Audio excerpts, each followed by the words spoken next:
It really is just my whole life. I don't think I could imagine it without art. I need it. I feel like art is one of the most underrated things in the whole world. Like people will say, "Well, why are you doing art?" Like I was saying before. But art is literally everything. And I knew that from a very young age. And I decided that was what I wanted to do. I guess it's just in me. I can get it out.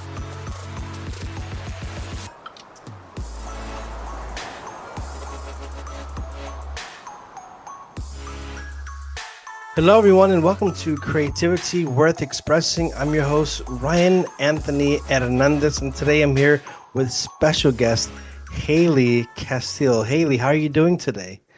I'm doing great. Thanks for having me. I'm so excited to be here. I'm happy that you're here. And to get us started, can you share with the audience what is your form or forms of creativity? Sure. I call myself really a pop artist, and I make a lot of different art, including mostly sculpture is where I love to live. And I do paintings as well as like printmaking and pretty much anything and everything. I just like making art. What sparked your love for creativity in the first place? Growing up, I'm a twin, so my mom was really like hands-on with both of us.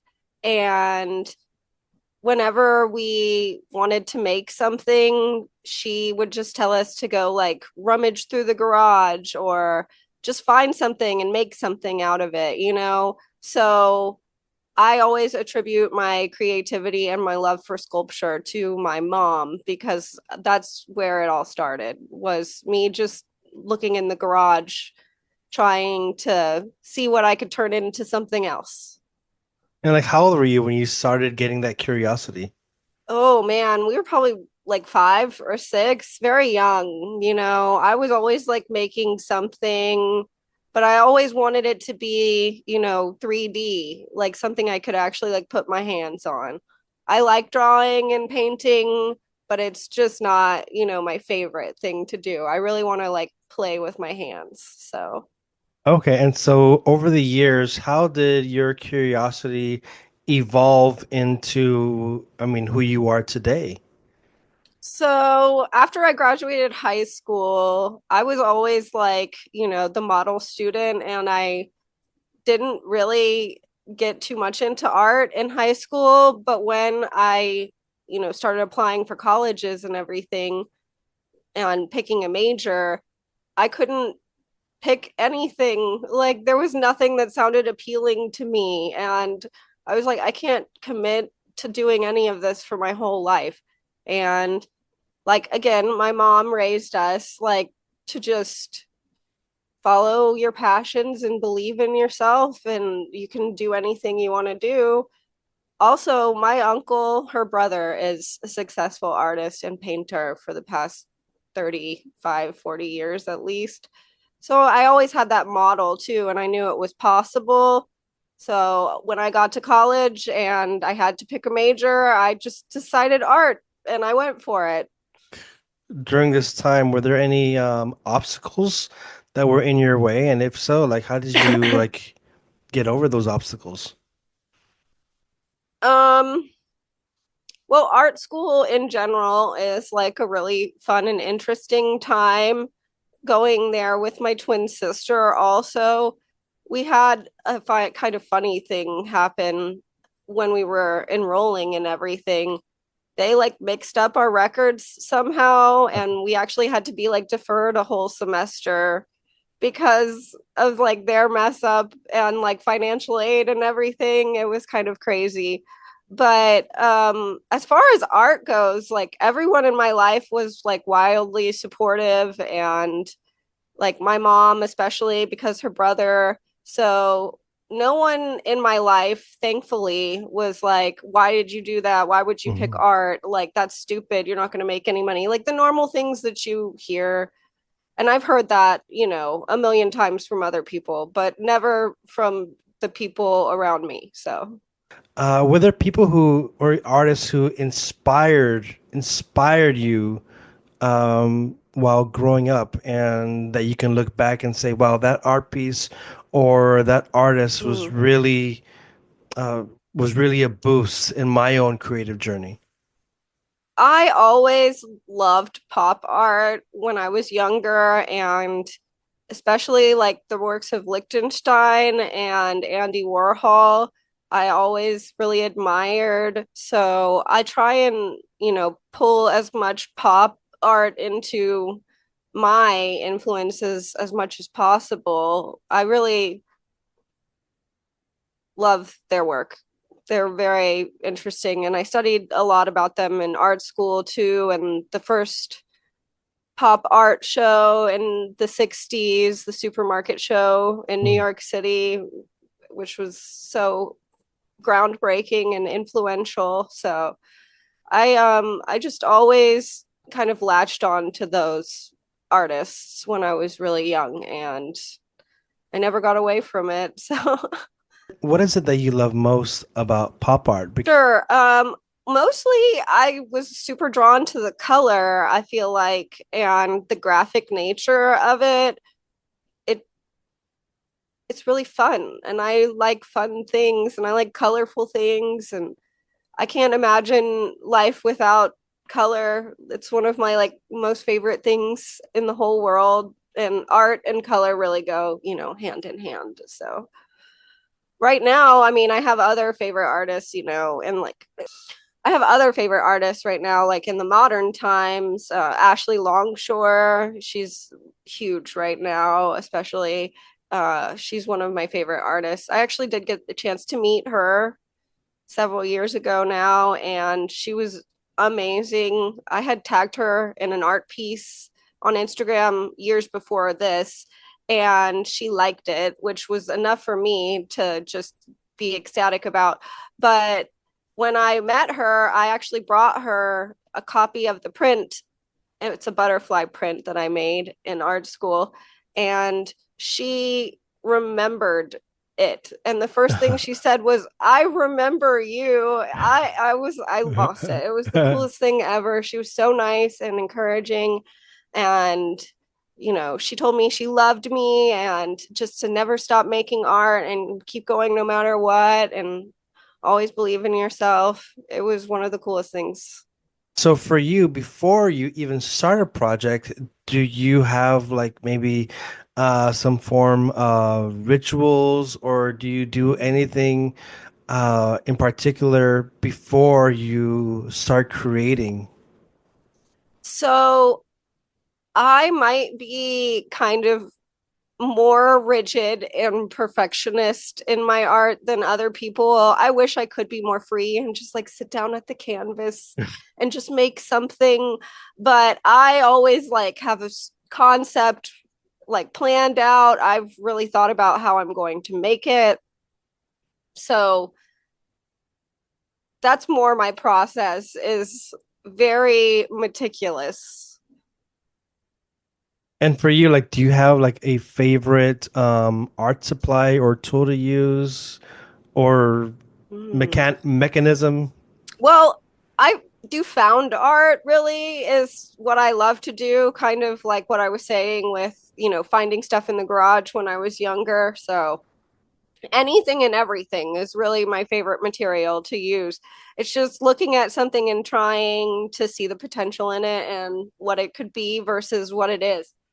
So now for this part, I want to invite those who are, if you're listening on the podcast, if you're listening to this on Spotify, go ahead and switch over to Spotify video.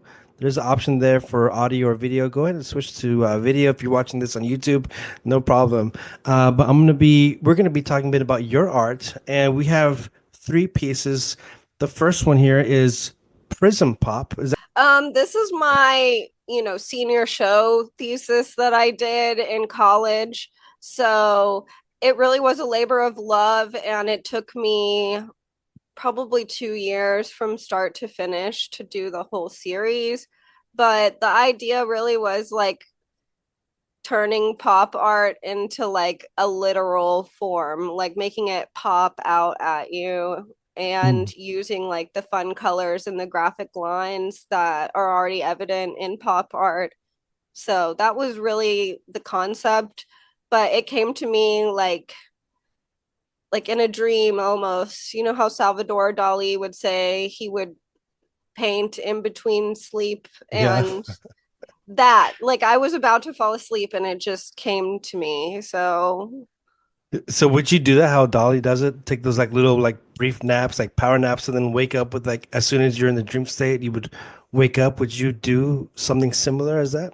sometimes, but it's not like on purpose, you know. Okay. He did it on purpose. It's just like it just happens to me. So So with this one, we have a variety of colors. Was there any symbolism behind it or a deeper meaning?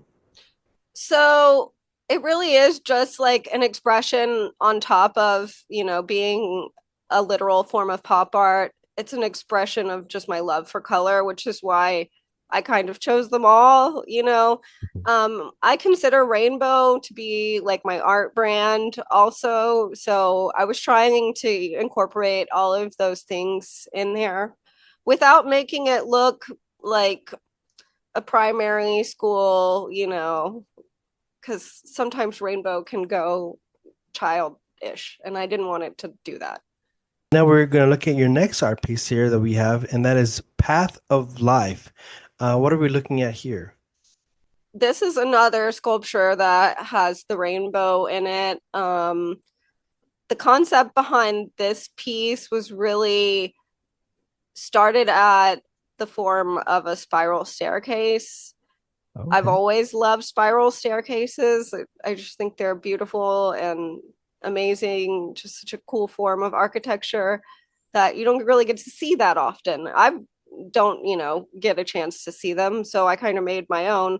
But the meaning behind it is more, you know, the path of life. It's you going along your life and the different shades and tones of life that takes shape over time and how life changes. They also like move the pieces on there so you can, you know, sometimes you might have to take a big leap instead of just like a little step somewhere. I really wanted it to be like an interactive, like fun piece for people too. So And what materials did you use for this one? that is a wooden sculpture. Yes. So actually initially started out with a big flat square base, and someone told me that I should like lift it. So what I did was cut off the ends of the square basically, and the triangles at the bottom are what's lifting up the piece. Mm. That's what I cut off of the sides. Yeah. And what's the size of it? It's about 2 feet tall. Okay, wow. I was thinking like 12 inches or something Yeah, like. no, it's pretty big. I went Yeah. like all out with it. It was pretty heavy too. That big base on the bottom, it's it's no It, joke. it's funny how sometimes when you look at art in a picture, it looks like really small or it can like look really Really big. big. Yeah, Yeah. it's surprising. It's like that Uh, angler fish. You saw that? I yes. thought those were huge. It's Well, like it's well, like this big. well, it looks gigantic. I mean, the picture that we saw where it's going towards the sun. Yeah. I mean that fish really captured the hearts of the world, I think. But Yes. it's super tiny, He's like you so said. small. Cool. And now for this part, I wanted to look at the third picture that you sent me, the third art piece, and that is Máscara de Lágrimas. First of all, can you translate what the title means? Sure, it does translate to Mask of Tears. So when I made this piece, it was right after Trump was elected president the first time. And he had done a gassing at the Mexican border. So I really wanted to incorporate the two things with the sugar skull, also the gas mask, and the symbolism behind it. It was really an idea I had for several years, and I was really excited to actually get it out. So it turned out really cool. And my roommate actually gave me the gas mask, which is like a Russian gas mask for an infant, which is Okay. actually pretty like deep and crazy to think about. So, From the three art pieces that you had, which one would you say was the most challenging, and what was that challenge? I mean, they're own all challenging in their own way. I would say the mask was a lot harder to paint on than I expected because it was rubber, and I've never painted on rubber before. So the prism pops, it was just a labor of love because it was such a long process and like very tedious. I made over 200 little origami pieces in the time that I was doing those. And I hand painted all of the lines on there. So that is a whole nother beast. The wooden sculpture, Path of Life, I feel like just the fact that it's evolved over time and taken like a new form is probably like the coolest and most unexpected thing that happened with that sculpture. So the challenge there was probably, deciding to change it after I already loved it so much because, as artists, we fall in love with our art like they're our babies. So you don't want to change your baby. Mhm.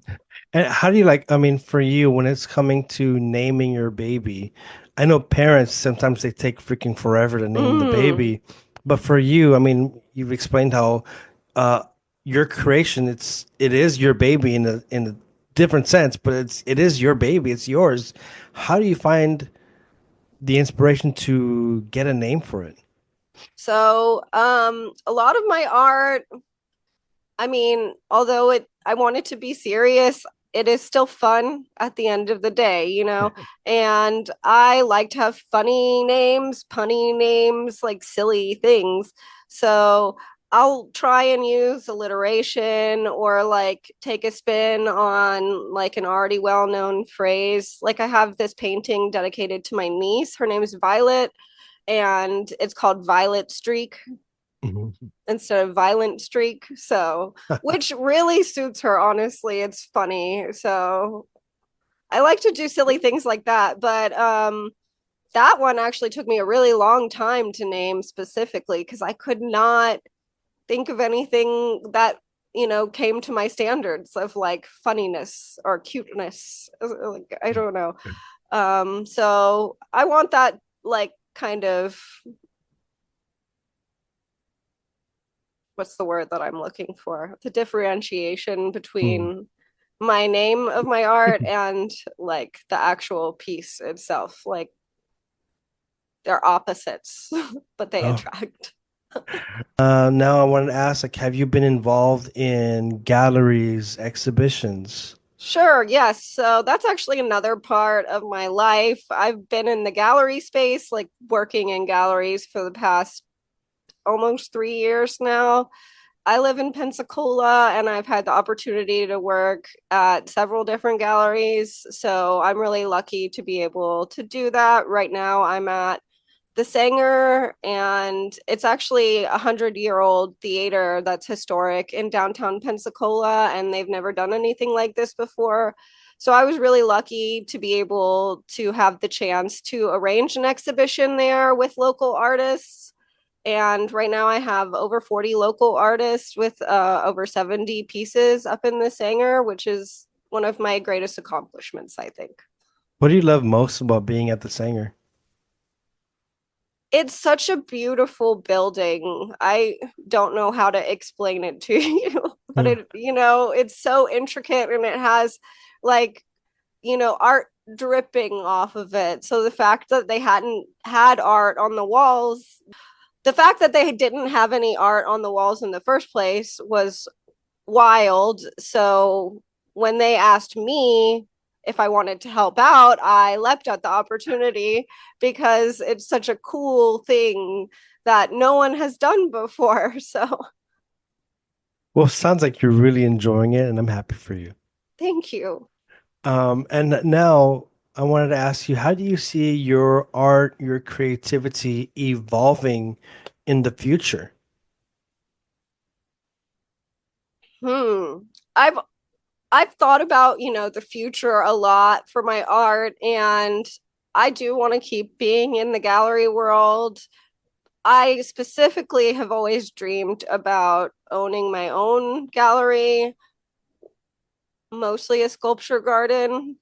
So that's what I'm focusing on. I have this weird way of making things happen. I don't know how to tell you, but So, speaking things into existence really works for me. So so uh you said sculptor garden. Can you like share with us what is your vision? What is it that you see? so I really want like a very lush, amazing garden with cool local sculptures in it, like a nice pathway leading down to a small gallery where other artists can show like 2D works and then smaller 3D works, and then have, more of the art outside. I've just, I love galleries, and I love sculpture gardens, and I don't think I could choose. So I choose both. So now for my next question, I wanted to ask, are there any upcoming artists who you can suggest we watch out for?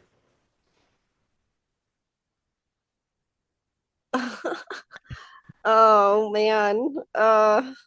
This is a hard question. I'm sorry.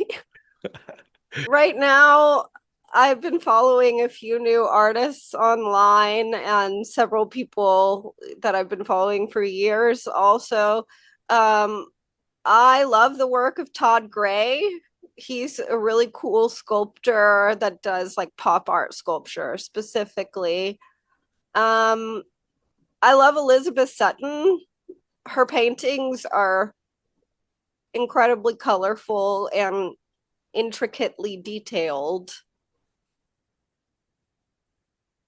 I also follow Cameron Lilu online. She is a artist that I was in an exhibition with several years ago, and she does really cool embroidery and beadwork on canvas that I've like never seen anyone do before.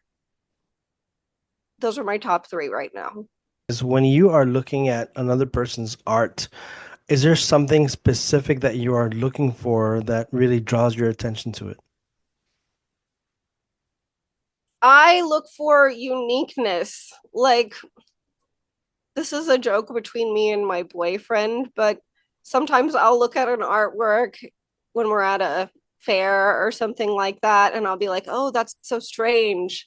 And he thinks that I mean it as an insult, or that the person at the booth will take it as an insult. But I really mean it as a compliment. I'm like, that's awesome. I love it. It's strange. It's unique. It's different. I've never seen something like that before.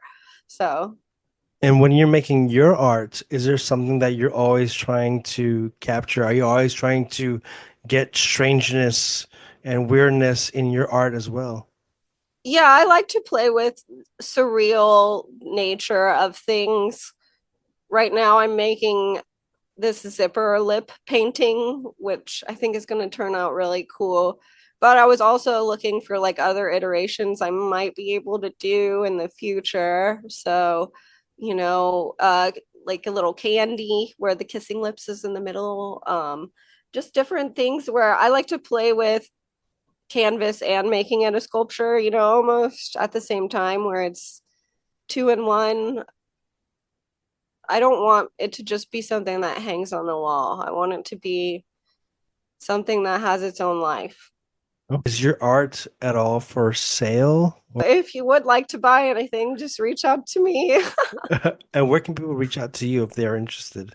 So my Instagram at Haley's Comet Designs, that's pretty much my handle everywhere. So you could find me at Haley's Comet Designs. Facebook, Instagram, TikTok. I'm not on YouTube right now, but Mhm. maybe one day. Okay, so what like how many art pieces do you have for sale at the moment? Oh man. I think I had like 50 pieces for sale on my website, 50 to 70 before it came down. But I also had like a lot of merch and stuff available on there too. T-shirts, phone cases, pillows, So some you're fun busy. stuff. I try, you know. It's the life of the artist. Yeah, and I have a regular, full-time job too. So I'm in marketing. I And do social media, graphic design kind of stuff like that, which is another thing that I love and I have deep passion for. So for you as an artist, being so busy with life and work, how do you find time to be so productive and so busy in the art world? I I don't know. I just make it a priority, I guess, because it's so important to me to be able to like fulfill all of my creative sides. So working at Martelli, where I do the social media and graphic design and branding, is one part of my personality that I love to be able to express, as well as, helping artists get their artwork out there at the Sanger, and then me and my art just expressing myself wherever I feel the need. So it really is just like all the parts of my personality. And I'm so lucky that I actually get to do all of those things. And I have the best boyfriend and my family very supportive. So I'm really lucky. Why is creativity so important for you? It really is just my whole life. I don't think I could imagine it without art. I need it. I feel like art is one of the most underrated things in the whole world. Like people will say, "Well, why are you doing art?" Like I was saying before. But art is literally everything. And I knew that from a very young age. And I decided that was what I wanted to do. I guess it's just in me. I can get it out. Well, thank you so much, Haley, for sharing your love for creativity. And I really enjoyed hearing you talk about the art that you do, and you kind of breaking it down. I really liked it. I really learned a lot. And for those who are in the audience, again, they can go to your Instagram, right? Instagram and Facebook. And Yes. you said no YouTube. No, I mean, I think I have an account, but I have not posted like anything on there. But, maybe one day I have TikTok, Facebook, Instagram. Oh, I'm on Threads, which is where we met. So, Yes, that's right. That's right. yeah. So I'll be leaving the links to your social media platforms on the show notes. So if anyone wants to go and check out the artwork, maybe buy a few things, buy some merch, go check out her accounts. And again, Haley, thank you so much for being a guest on Creativity Worth Expressing. Thank you. This was a lot of fun. I really appreciate you having me on today.